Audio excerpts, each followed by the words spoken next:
माल देखा, उससे फकीर से कहा, ये तुमने चोरी की है? फकीर ने कहा, मैं क्या जानूं चोरी क्या होती है, मैंने चोरी भोरी कुछ नहीं की है,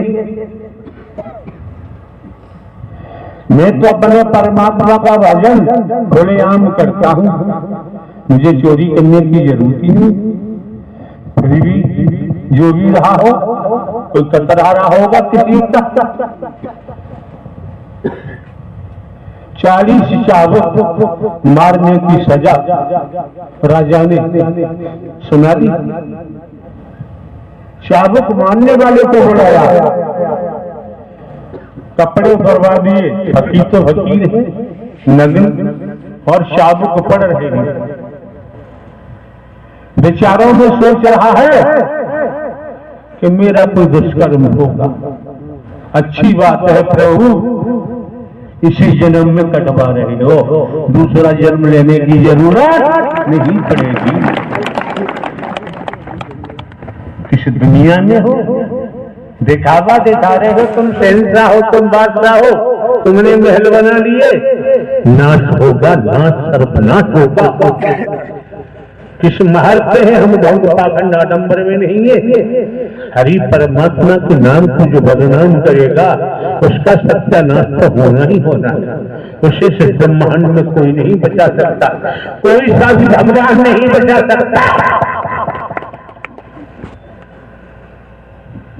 नाम बेचना, नाम को बदनाम करना, चाबुक पड़ रहे हैं, प्रभु इसी जन्म में कटवा दो, कोई कुकर्म पाप रहा होगा। चाबुक खाने के बाद ठोकर मार के फकीर को भगा दिया, तो भगा दिया। जब उसी झाड़ी में पहुंचा, वहां जाकर उसे बोध होता है, आंख में बोध होता है, तेरा कोई पाप का कतरा था वो तो कट ही गया, लेकिन राजा को श्राप दे दिया, राजा को श्राप दे दिया। समय व्यतीत होता रहा, श्राप हावी हुआ, राजा को कोढ़ पैदा हो गया।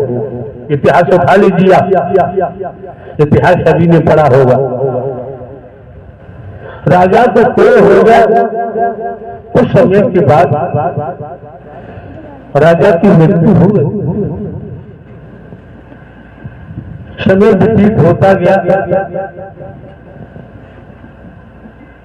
एक दिन राजा गोपी चंद की माता ने अपने बेटे को बुलाया, पास बैठाला, कहा बेटा संसार में कहीं तुझे सत्य का साथ मिलता है तो कर ले, और नहीं मिलता है तो जा गोरखनाथ के चरणों में चला जा। बेटा गोपीनाथ ने कहा, मां तुम पागल हो गई हो, मैं 52 का राजा, 16 से तो रानियां हैं मेरी, 100 वो 1000 कन्याएं हैं, कोई दूसरा भाई भी नहीं है जिसे सौंप करके और मैं फकीर बन जाऊं। यहाँ जो आता है तेरा मांगने भी आता है, नोटों की लूट करने आता है, रुपयों की लूट करने आता है, प्रोग्राम मांगने आता है, वही तो फैला हुआ है।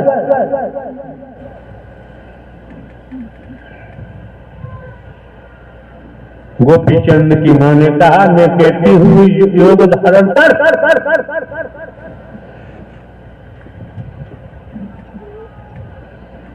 सत्य के साथ थी गोपी चंद की माता। उसने उड़द की दाल को पिसवाया, उड़द की दाल को पिसवा कर और गोपी चंद का पुतला बनवाया। जब गोपी चंद का पुतला बनवाया, जब सूख गया, तब माता ने कहा, गोपी चंद की माता ने, इस पुतले को ले जा, और फकीर झाड़ी में बैठा हुआ है, उसने शराब दिया है, वो शराब पूरा होगा, शराब दिया है पूरे परिवार का नाश होगा, सत्यानाश होगा। तो रुपया पैसा लेकर के इसकी आत्मा को दुखी कर रहा है। किसको दुखी कर रही हो? कौन सी कोने में परमात्मा रहता है, कौन सी दुनिया में रहता है? कहा अपने पुतला में तेरा मैंने जो उर्द की दाल का पुतला बनाया है, इसे ले जाकर इस समय समाधि में है फकीर, आंखें बंद है, कुछ दूरी पर अपने पैर मिट्टी में गाड़ देना, पुतला खड़ा हो जाएगा और तू छिप जाना दूसरी साइड में। मां रास्ता बता रही है, कोटि चंद्र क्या पता। पुतला ले जाता है अपना, जहां फकीर बैठा हुआ समाधि में वहीं पैर दबा दिए जिससे खड़ा रहे, और वो भी चंद साइड में हो गया। जैसे ही समाधि टूटी, गोपी जैसी समाधि टूटी फकीर की, और सीधे निगाह पुतला पे पड़ी। जैसी आंखों में से अग्नि निकली और पुतला जल के राख हो गया। क्या हमको बेवकूफ समझ रहे हैं आप लोग? जमीन जायदाद तमाम परिवार तो आप किसी से हमारा मतलब ही नहीं है, कोई लेने देने नहीं है। कहाँ नौकरी 14-15 वर्ष पहले इंटेलिजेंस उपयोग गजब की नौकरी, बेवकूफ समझ रहे हैं आप लोग? हम इंसानियत से रहते हैं, इंसानियत से बात करते हैं, और ज्यादा गड़बड़ करोगे तो इसमें से भी आग फूटेगी। बता दें, हम किसी को दुखी करना नहीं चाहते।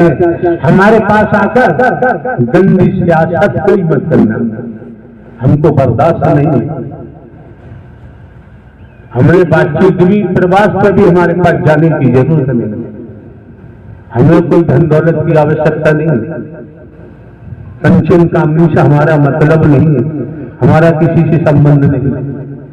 बहुत झेल लिया, बहुत झेल लिया। इस समय बैठे 566 शुगर है, अभी सुबह लगवाई, फोन धाड़ लेगा, आईसीयू में एडमिट होगा, मर जाएगा, चला जाएगा साहब। हमारी थोड़ी है तो बवंडर आता है, तब तक झेलेंगे। कितनी बार कहा है कि लाखों बीमारियां हमको हर समय लगी रहती है, अब बताओ हम कैसे झेलते होंगे? तो जैसे ही समाधि टूटी और पुतला देखा, तुरंत स्मरण कि तो राजा का बेटा। फिर देखा इसकी माता सत्य के साथ थी, छदियां दे दिया। उसने अपने कुंबे को नाश कराने से बचा लिया। जैसी आग खड़ी, पुतला जला, तुरंत गोपी चंदा के लेट जाता है। तो फकीर ने कहा कि तेरी माता ने तुझे बचा लिया, परिवार को बचा लिया, मैंने श्राप दिया था।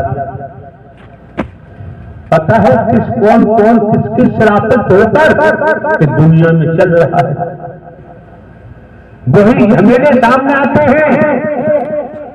बेटा मरे, बेटी मरे, पति मरे, पत्नी मरे, नंगा हो, भुखमंगा हो, भिखारी हो, कीड़ा मकोड़ा बने, सांप बिच्छू छिपकली बने, कदम पीछा छोड़ता नहीं है।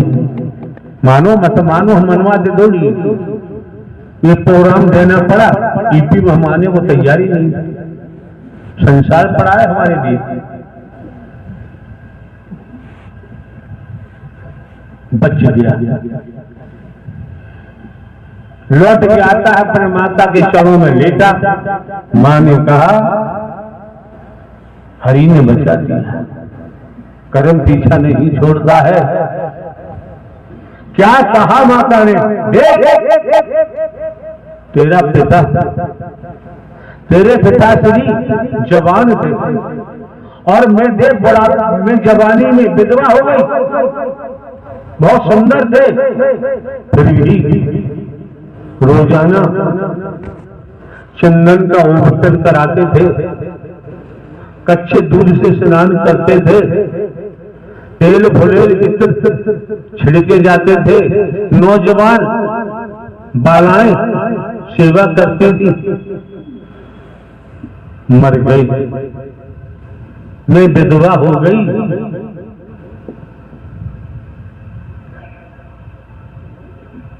कि मेरी 1000 बेटियों का क्या होगा, 16 लाख रानियों का क्या होगा।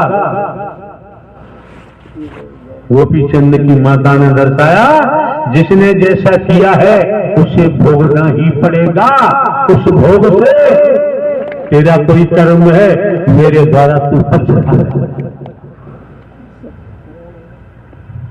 इतिहास उठा लीजिए, पढ़ लीजिए। और ये राजा गोपीचंद नहीं, बापनगढ़ का राजा भरतरी का भांजा था। तो राजा भरतरी ने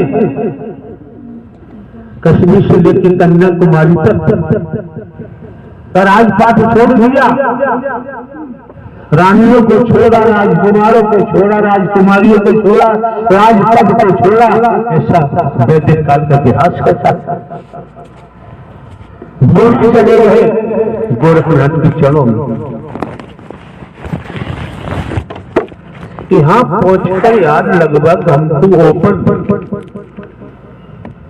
अरे जब तक कली बनी थी नहीं किसी की दिखाई दिया। जीवन हमारा कैसे गया है हम नहीं इतिहास बताते, कैसे होगा दुख में सुख तो हम जानते नहीं, ज्यादा सुख क्या होता है। 22-24 साल से ओपनली चल रहा है, इतनी समझ में नहीं आता। कोई बता दे जमाने में हमने कहीं से रुपया पैसा लिया हो, वस्तु पदार्थ लिया हो, सोना चांदी कोठी लिया हो, बंगला लिया हो, जमीन जायदाद खरीदी हो, पुरानी जमीन जायदाद पुश्तैनी, उसी के लिए जन्म शरीर की जन्मभूमि पे कितने लाख रुपया मिला गवर्नमेंट से पेंशन के समय, वो सब लगा दिया। जीवन यापन के लिए खेती कराते हैं, पेंशन है।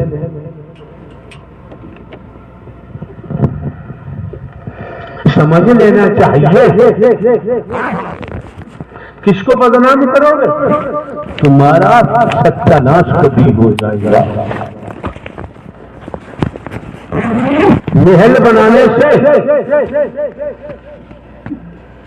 अगर कल्याण होता तो लंकापति रावण का वध नहीं होता। महल बनाने से कल्याण होता, राजा बनने से कल्याण होता। द्वापर का लेख कहता है राजा कंस का वध नहीं होता। कितने कितने बलशाली बताते हैं,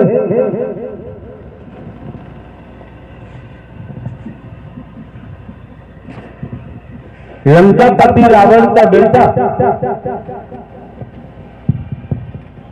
मेघनाद इंद्रजीत कहा जाता है। कितना बलशाली था, कितना बलशाली था लंकापति रावण, कितना बलशाली था। वैदिक काल का इतिहास, त्रेता का इतिहास बताता है। लेकिन कर्म ने पीछा नहीं छोड़ा।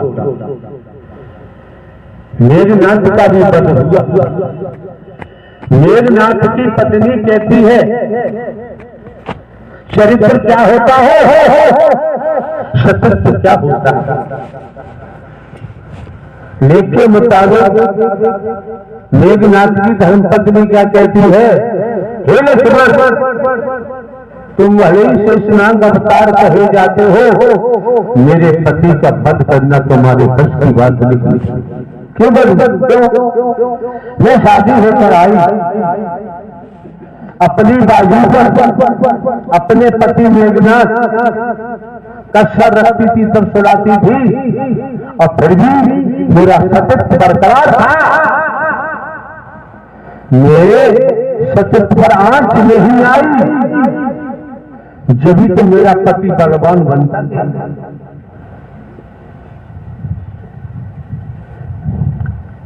क्यों हुआ? ये अकेली पड़ गई। एक तरफ सती सीता, तुम सुनो, इस भेजे में ले जाओ, अन्यथा मत आओ।